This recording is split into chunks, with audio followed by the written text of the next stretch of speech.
بسم اللہ الرحمن الرحیم کی طرف. تو بہرحال یہاں حرج کی ایکسپلینیشن ہو گئی کہ یہ 5واں 2005 میں مرے اور 5ویں کے بعد یہاں تک 7واں مر جائے گا, حرج چلتا رہے گا, یعنی کہ 7ویں مرنے تک یہ حرج کی سچویشن قائم رہنی ہے. اور ابھی تک ہم دیکھیں کہ 5واں جو بادشاہ تھا وہ کنگ فہد تھا, 6واں بادشاہ تو تھا کنگ عبداللہ تھا. ٹھیک ہے, اب کنگ عبداللہ کے اوپر بھی ہم ایک ایپیسوڈ میں بات کریں گے, وہ بڑی ڈیٹیل ایک حدیث ہے جس کو ڈیکوڈ کیا ہے, اس پہ بھی ہم انشاءاللہ تعالیٰ بات کریں گے. وہ جب سمجھ لیں گے تو سارا معاملہ کلیئر ہو جائے گا. اس میں کرونا کی بھی بات ہے, اس حدیث میں کرونا کے فرسٹ فیز کی کس طرح تباہی پھیلائے گا, اور کرونا کے سیکنڈ فیز کی وہ کس طرح مزید پہلے سے زیادہ تباہی آنے والی ہے سیکنڈ فیز میں کرونا کی. یہ حدیث کی پریڈکشنز ہیں. ٹھیک ہے, اس لیے میں ابھی سب کو بتا رہا ہوں یہ اپنے اس چینل کے ذریعے کہ یہ کرونا کا جو سیکنڈ فیز ہے یہ زیادہ خطرناک ہے پہلے فیز سے. یعنی کہ پہلے سے زیادہ جی, اس میں ہلاکت بھی زیادہ ہوگی, اس میں خوف و ہراس بھی زیادہ پھیلے گا, اس میں لاک ڈاؤن کی صورتحال بھی زیادہ پھیلے گی. اور ایک اور نعیم بن حماد کی ایک حدیث ہے جو کہ یہ بتاتی ہے کہ حضرت امام مہدی کے آنے سے پہلے یہ تجارتیں وغیرہ ان میں بڑی پرابلمز آئیں گی, رکیں گی, رکاوٹیں آئیں گی. بہرحال وہ پھر ہم نکل جائیں گے. بہرحال یہ اس حدیث میں ہم اس وقت موجود ہیں کہ 7واں مرے گا. یہ احادیث اللہ کے رسول صلی اللہ علیہ وسلم نے ہمیں دی ہیں غور و فکر کرنے کے لیے, نہ کہ ان کو بند کر کے ان کو الماریوں میں رکھنے کے لیے دی ہیں. ان کے اوپر غور و فکر کرنا ہے, اینڈ آف ٹائمز کے اوپر ہیں. ٹھیک ہے, تو اس سے پہلے کہ پانی سر سے گزر جائے اس کے بعد ہم ان کو ڈیکوڈ کرنا چاہیں, اس کے بعد کوئی ضرورت نہیں ہے.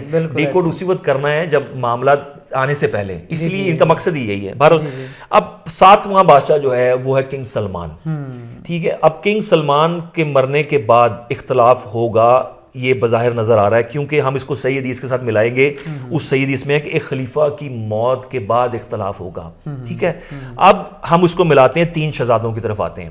اب ہم تھوڑا سا حالات حاضرہ پہ تھوڑا غور کرتے ہیں کہ ان کا جو پیٹرن تھا, ان کا جو دستور تھا سعودی کنگ شپ کا, وہ تھا کنگ عبدالعزیز کے بیٹوں میں یہ چیز چل رہی تھی. ٹھیک ہے, ایک بیٹے کے بعد دوسرا بیٹا. اب یہاں تک جب سچویشن پہنچی ہے 2015 میں, تو یہ پہلی بار ہوا کہ اگلی پیڑھی میں اقتدار منتقل ہونے کی بات ہوئی, یعنی کہ محمد بن نائف کو بنایا گیا جو ہے ولی عہد.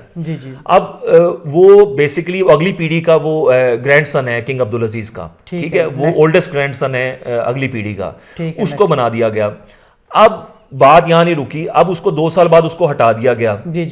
ٹھیک ہے, اس سے پہلے مقرن کو بنایا گیا تھا 2-3 مہینے کے لیے. مقرن جو بادشاہ کی اولاد میں سے تھا کنگ عبدالعزیز کی, اس کو ہٹایا گیا. پھر یہ محمد بن نائف کو لایا گیا, اس کو بھی ہٹا دیا گیا. تو پھر اس کے بعد محمد بن سلمان بنتا ہے ولی عہد. اب یہ چیز ہے اصل جہاں پہ یعنی کہ 3 شہزادوں کی جو آپ بات کر رہے ہیں. جی بالکل, یہ جب اصل پرابلم ہوئی ہے وہ اس وجہ سے ہوئی ہے کہ محمد بن سلمان کا نمبر کہیں بھی نہیں تھا دستور کے مطابق. وہ ایک تو عمر میں بھی بہت چھوٹا تھا, 31-32 سال کا. اس سے پہلے کے جو سینئر جو پرنس ہیں وہ لائن لگی ہوئی ہے, بالکل ایسے, وہ اس کی تو باری ہی نہیں آتی تھی, کسی صورت بھی نہیں آ سکتی تھی. تو یہ بیسیکلی غاصبانہ طور پہ یہ اوپر آیا. ٹھیک ہے, زور کے اوپر آیا, یہ فورسفلی اوپر آیا, اور اس نے بڑے لوگوں کو اس نے جو ہے قید بھی کیا, بند بھی. تو یہ سب انٹرنیٹ پہ یہ انفارمیشن موجود ہیں. یہ اب احمد بن عبدالعزیز بھی ان کے سگے چچا ہیں, ان کو بھی انہوں نے اریسٹ کرا لیا. محمد بن نائف کو بھی مارچ 2020 میں اریسٹ کروا لیا. اور یہ ان کے روٹس بڑی سٹرونگ ہیں. احمد بن عبدالعزیز جو ہیں یہ 30-35 سال ڈیپٹی انٹیریئر منسٹر رہ چکے ہیں. نائف جو محمد بن نائف ہے ان کے والد کے ساتھ, ان کے والد انٹیریئر منسٹر تھے, اور یہ محمد بن نائف ان کے بیٹے ہیں.